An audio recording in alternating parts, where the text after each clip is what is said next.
we will refer to them as electrolytes or non-electrolytes. The concept of making or saying that a compound is an electrolyte means that does it have conductivity? Well, we could take an ohm meter, which is probably the safer way, and actually measure the resistance in the water. But that's not very exciting, especially when I can play with house current. And I water is going to be an appropriate conductor of electricity. Let's see.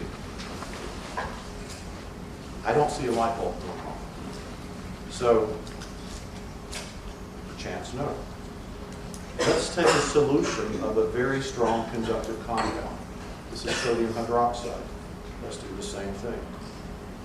Okay, the light went on.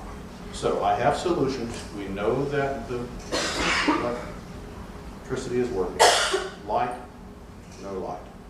Light, no light. Light, no light. Okay. Well, maybe it's going to be, let us say, electrically conductive because you can see all this debris in the bottom. You can say, well, maybe it's just going to be because you have solid particles that are there. Let's try a solution that's going to be 50 times more dilute. Light, no light. Light, no light. Okay. Well, maybe it's one of the things that has to go with just a solid. So let's put the electrodes in solid sodium chloride.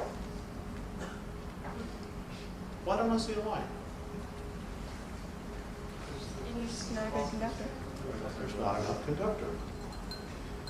Well, maybe we need to do this. We have our solution that's kind of boring. Let's take some conductive material and sprinkle it to the solution. Can we make the light come on? Now, as I get closer to the area where the film with a higher concentration, we can see the light is somewhat variable. And if I stir it up, I can start to see the light occurring. But it's still not as bright as it was with the 0.5 molar material, was it? What's that solution?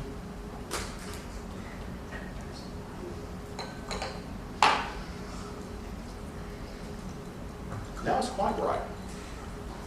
So for all of you taking physics, what can I now say about the conductivity of the solution? It's conducting on the surface. This is very conductive. But as opposed to DI water, it's boring. Actually shorted it out. In that case, first let me unplug the wire. And now I will eliminate the short.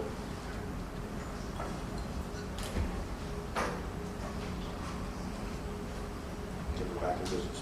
All right, so the amount of salt that's contained in the solution leaves rise to a more conductive solution.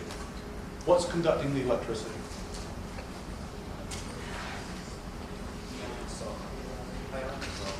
Okay, the salt ions within the water. So we don't have sodium metal in the water when we put salt in it, do we?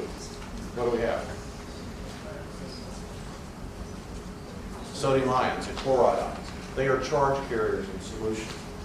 So we might say that, gosh, anytime you put something that dissolves in water, it's a conductor. And that seems to be, well, a fairly interesting observation until we go back to the concept of saying, what if I have sugar and I place it in water? Okay. First off, the light works. Okay. The light is off. So let's put it in sugar. And I know there's sugar in there because there's all sorts of algae just partying in the bottom of this beaker. They're having a wonderful time. But it's 0.5 molar sugar. Do we see a light? This solution is called a non-electrolyte. And if I have a non-electrolyte, that means the crystals may dissolve, but they do not ionize into cations and anions. So sugar retains as a molecular substance within the water. It does not ionize into cations and anions. All right. What about acids and bases? We saw that the base was going to be a very, very, very strong electrolyte. Let's look at HCl. Light. No light in DI water. Light. No light in DI water. Strong acids and strong bases are very, very conductive. But vinegar. Vinegar is acetic acid. And from what we've seen so far, wouldn't we say that every acid should conduct a lot of electricity? Not sapling. Yeah, right. So yes, it will, but will it do it very well?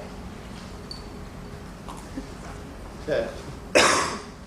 Isn't that interesting?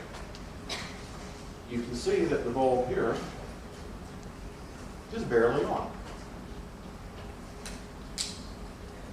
This is called a weak electrolyte. The weak electrolyte means that just a small amount of the acetic acid is actually dissociating into protons and acetate ions. And we know the light is still working because if we put it back over in the salty water, ooh, that's very bright, and put it in the DI water, there we have it.